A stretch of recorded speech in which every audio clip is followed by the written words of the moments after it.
Partner अगर तो ऐसा ही मेहनत करत रहले नु हाँ। तो वो दिन दूर नहीं खे जब हम तो के सिनेमा लाइन में पहुंचा दे। क्या बात करते हैं? यस देख तो के ते पता बटवे किया कि लड़की फुल इम्प्रेस भी है। हाँ?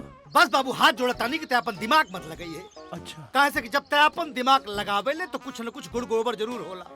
तो के ते मालूम हो कि है नीचेवा से लेके ऊपर तक हमारा दिमाग के हो। हाँ है दिमाग के लगावे का काम हमार। हाँ। तोर काम खाली अपना गायकी पे ध्यान दो। ठीक। ओके ओके माई कहाँ डूबल रहा लोग हैं? अरे माई हाँ। गृह लक्ष्मी लावे के तैयारी हो रहा बा। अच्छा हे माई हम के तलागे तो पंडितवा के बात सही हो जाई। सुना हाँ ओ पोंगा पंडित में ना तोरे चच्चा के भरोसा होई हमरा के ना। हे माई ऐसा बात नहीं खे उ लागत पंडित जी के बात एकदम सही है। सचो सच्चो। अच्छा लेकिन ये बेटा एक बात बता अगर तोर बिया लंदन वाली से हो जाए तो करे वो भोजपुरी बोली की अंग्रेजी रे? ए चिंता मत करा उ खाली लंदन में रहल बिया ओकर पूरा संस्कार भोजपुरी वाला है। अच्छा अच्छा तब ठीक बा। माई अगर एक बार उ लुग्गा पहन के घूंघट निकाल के तोरा सामने आ गई नू तो तोर कलेजा जुड़ा जाई। अच्छा तब ठीक बा। अरे क्या बात हो रहल बा जी? अरे एकरा के लंदन वाली लड़की मिल गई जी। हाँ? अरे ये क्या निकले सा? कहाँ मिल गई? एक बात और मिलल हो गई तू तो भागई ना। कहीं वो चंद्रशेखर के बिटिया तो नहीं खे? अरे मुखिया एक बात सुन ल, जब आँखी से देखा तब ये बोलल करा न तो गाँव के सारा लोग तोहरा के पगली कही पगली। ठीक बा हमरा के हमरा बेटा पर भरोसा बा बुझाइल। आ एक बात और सुन ली आज से खाना पानी चाहे ना तो अंग्रेजी सीख ली। हाय देखा अरे जवानी में हम पढ़बे ना कैली अब बुढ़ौती में इंग्लिश पढ़ी अंग्रेजी। अब सीख ला मीता न तो बाद में गड़बड़ हो जाई। अब ओके ओके ओके या या या ठीक है सुना हमनी के दोनों आयल बाड़ी घूम के टूटी का टूटी? है तेरी ए जनक रौरा मड़वा में हीरा जड़ी। हे जनक रौरा मड़वा में हीरा जड़ी। हीरा जड़ी हीरा लाल जड़ी। हीरा जड़ी हीरा लाल जड़ी। हीरा जड़ी हीरा लाल जड़ी। हीरा जड़ी हीरा लाल जड़ी। हीरा जड़ी हीरा लाल जड़ी। हीरा जड़ी हीरा लाल जड़ी। अच्छा उस शादी में जो औरत लोग कुल गारी देवेली वो कैसे देवेली? अरे वो छोड़ा जाएगा। अरे बतावा ना प्लीज। पक्का? हाँ बुरा ना मन बुना ना। दुल्हा का बहिनी तजीरा पछोर अभी च बजरिया में भंटा गोर।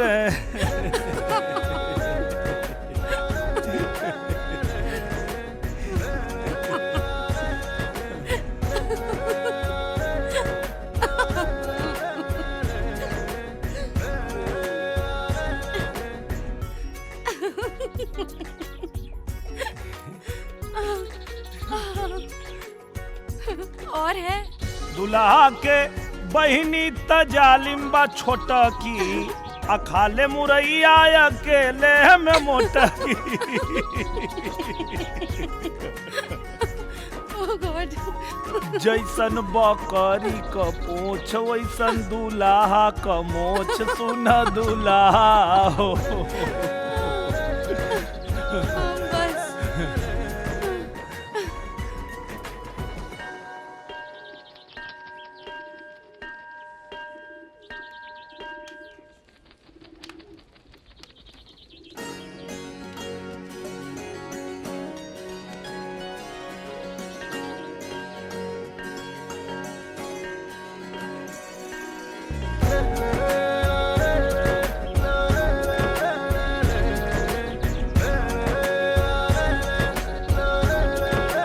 का देखा तारा बेटा? माई हाँ। तोहर होखे वाली पतो लंदन से आइल बड़ी। अच्छा। ए माई, अरे अभी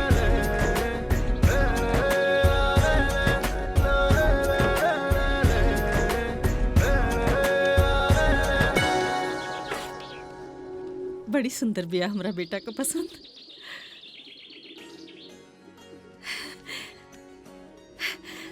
सगुन का अंगूठी है, निकलिया मत, असगुन हो जाए। कैसन अंगूठी का पसंद? पता बा हमरा के कि तोरा के लाज लागता, बाकी हमरा के कुल पता बा, बेटा हमरा के बतौले बा। के बा अपने के बेटा?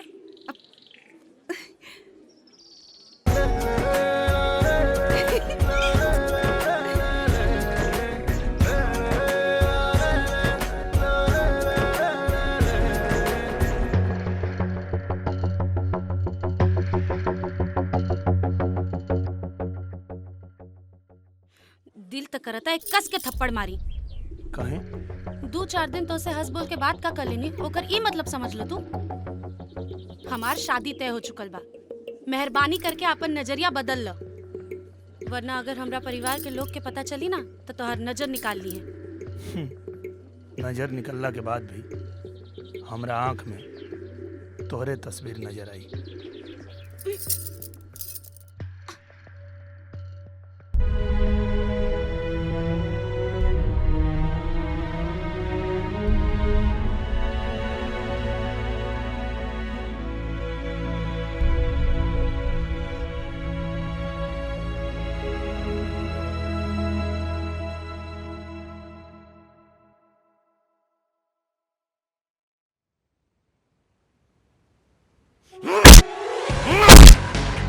जूली को इंडिया गए इतना दिन हो गया, तू मुझे अब आके बता रहा है? उसकी वजह से रातों की नींद और दिन का चैन खो गया।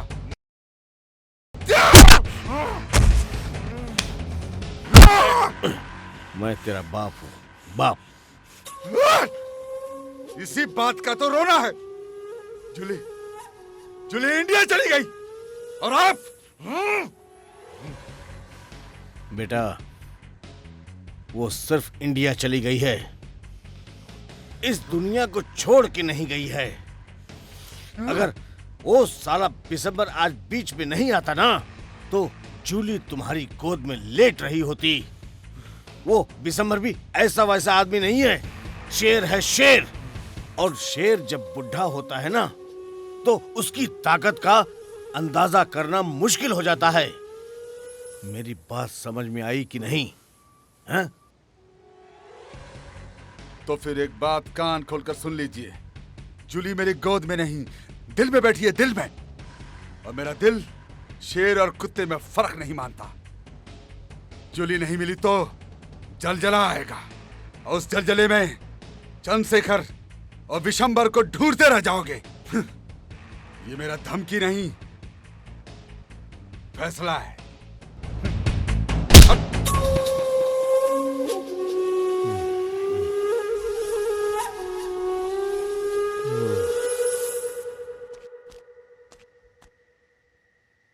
का भेल रे? मुंह लटका के कहां बैठल बड़े? कुछ ना यार। अरे तो कुछ बोलबा कि मौनी बन के बैठल रहबा?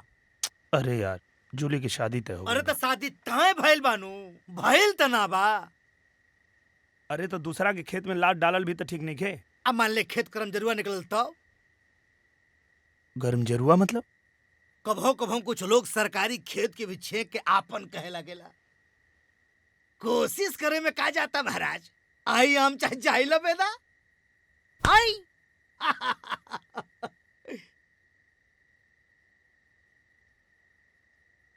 बिना आहट के आंखों से दिल में उतरते हो तुम, खुदा कसम क्या लाजवाब इश्क करते हो तुम। अरे सरवाई का करता रे? अबे झंडू तोरा के ना ओकरा के कहता नहीं। चलाओ बैठ। हाँ।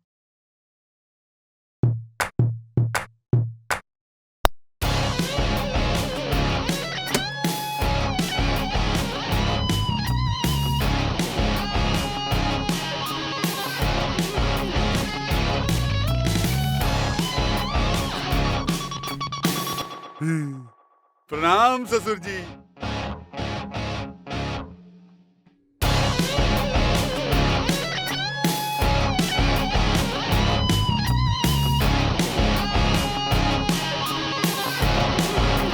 मैंने प्रणाम किया और आपने आशीर्वाद भी नहीं दिया। तू यहाँ का करे आलूआ?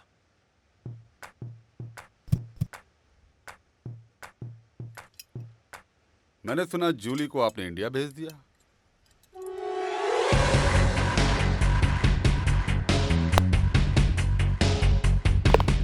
जूली हमार बेटी हिया, हमो के इंडिया भेजी या लंदन में रखी? तो से मतलब? वो मेरी जान है।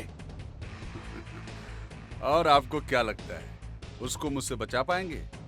हम अपने बिटिया के तो से बचा भी ले और तो से अच्छा लड़का से होकर बियाह करके भी दिखाई। जूली की शादी कब और किसके साथ होगी ये तो समय बताएगा। ससुर जी।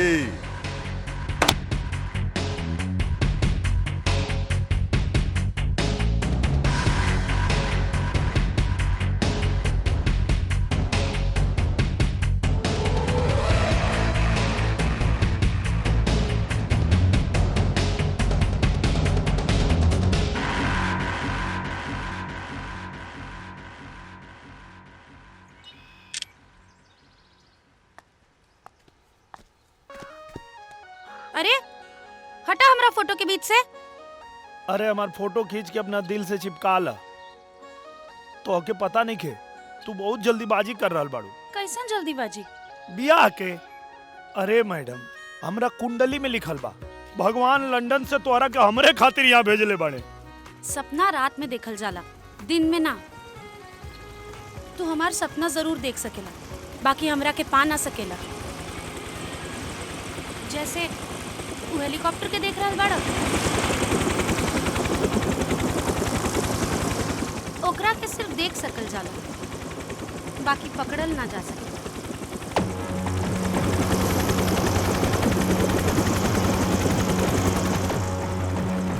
हाँ? अरे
हमसे सच में बहुत बड़ गलती हो गई।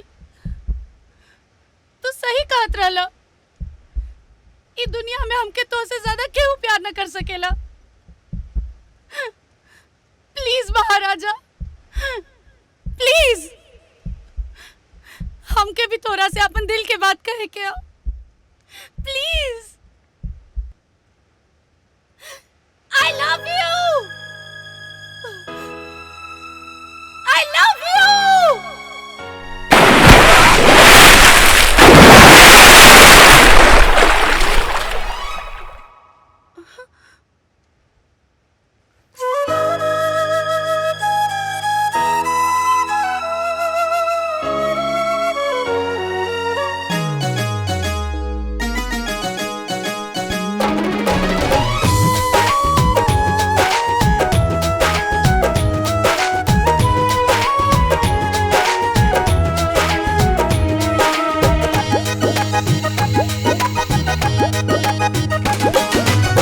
चेहरा तोहार झल झल झल झल के लाल लाल ओढ़नी के छाँव में ऐसे लागे जैसे सूरज उतरल बा दरियाब में। ऐसे लागे जैसे सूरज उतरल बा दरियाब में।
साजे सुनरता लागे बसंती जैसे फूल फुलाइल।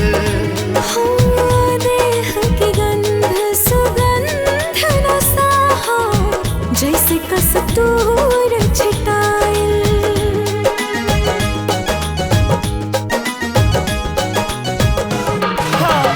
साजे सुनरता लागे बसंती जैसे फूल फुलाइल। देह की गंध सुगंध रसाहा जैसे कस्तूर छिटाइल। ऐसन लागे तोहरी जवानी सुर होके ठहराव में। ऐसे लागे बोल तोहर जैसे तबला हो गमखाओं में। ऐसन लागे जैसे सूरज उतरल बा दरियाब में।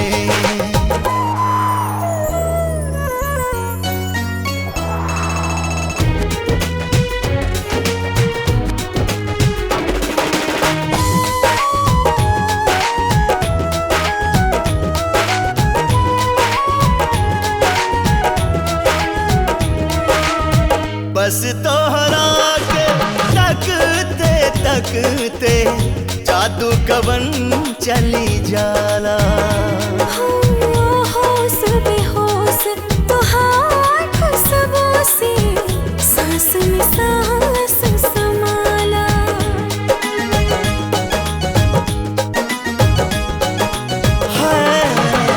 बस तोहरा के तकते तकते जादू कवन चली जाला। होश बेहोश तोहार खुशबू से सांस में सांस समाला। रोवा रोवा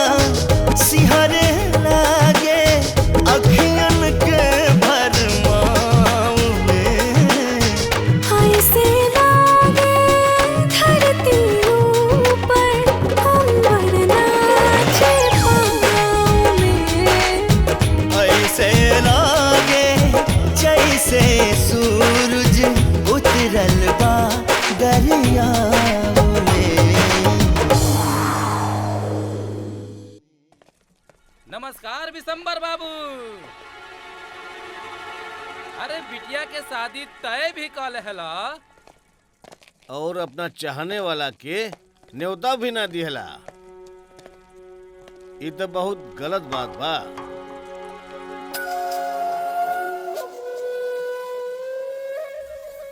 क्यों बे, तेरे को पता नहीं है? खबर बराबर वाले को दिया जाता है।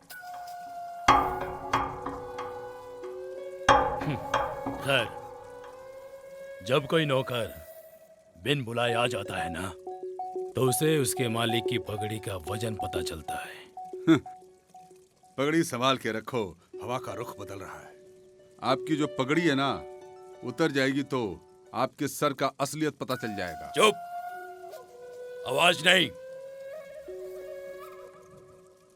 दिसंबर ने तलवार पकड़ना छोड़ा है, लेकिन आज भी खून से मोहब्बत करता है। बेटा, तनी शांति रखा, पर खून में ये उबाल बरकरार रखा। पर ध्यान रहे कि हमनी के ई धंधा यह बिशंबर बाबू सिखौले बाड़े। तो जूता उतार के सर पे रख लूं? देखिए ससुर जी, मैं आपकी बेटी से प्यार करता हूं। बेटी उसी को मिलेगी जिसके हाथ में ताकत हो और पिछवाड़े में गूदा। शाबाश, अच्छा संस्कार दिया है तुमने अपने बेटे को। शादी में तो बलि नहीं चढ़ता है, लेकिन ये शादी सब लोग याद रखेंगे, क्योंकि ये शादी में जानवर का नहीं, आदमी का बलि चढ़ेगा। वो तो वक्त बताएगा।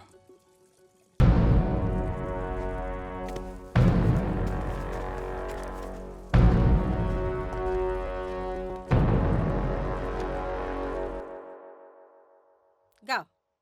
कांच ही बांसे का बहंगिया, बहंगी लचकत जाए। गावा। बहंगी लचकत जाए, बाट जे पूछेला बटोहिया, बहंगी के करा के जाए, बहंगी के करा के जाए। तू त आन्हरा हवे रे बटोहिया, बहंगी छठी माई के जाए, बहंगी छठी माई के जाए। बटोहिया बहंगी छठी माई के जाए, बहंगी छठी माई के जाए। देखो तो सीख तो गइलू।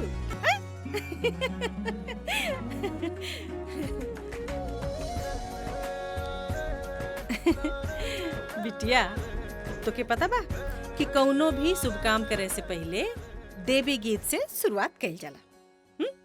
जौन हम तो के देवी गीत सिखौले रही, चला सुनावा ता। आप तो रहुओ गाई ना। अच्छा चल। निमिया की डार मैया झूलेली झूलुआ हो की झूली झूली ना, मैया मुलगा गेली गीतिया हो की झूली झूली ना।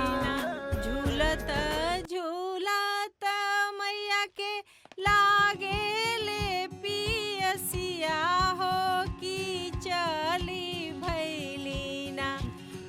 ओही मालिनिया बसिया मैया चली भैली ना। ए माई, हाँ। कुल काम तू ही करबू? काहे?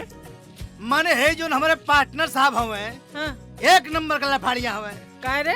आ गीत सिखाई माई या फीस लेबा तू? अरे तो हमरे माई ना। हाय हाय, ये तो नई बात बता देला आज तू। अच्छा अच्छा पार्टनर, तोहके कोनो गीत आवे लगी ना? हमके आवेला ना। अरे मालिक कचा कचवा बनी है गोलगप्पा। मार मार मार माई के पागल मार। भागे से, अरे बापा रे, भागे से। बेदीन आदमी के देख लाइए। बकलो। हमरे यह आवेला त हम का करी? इच्छा पूर्ति माई के साक्षी मान के हम तोहरा के आपन बनाओ तानी। यहाँ जौन कुछ भी मांगल जाला सब पूरा होला।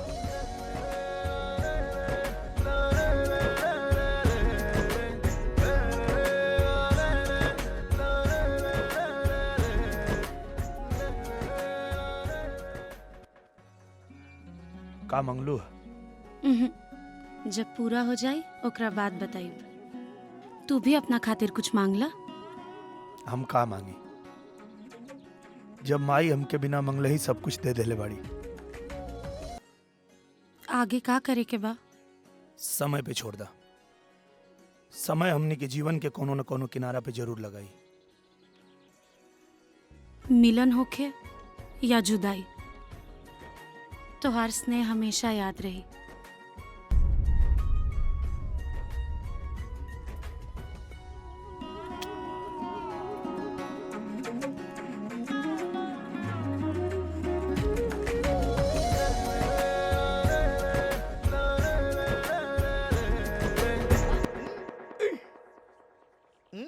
कब पार्टनर लगा तो लंदन का लड़की संग्रामेपुर रह जाई।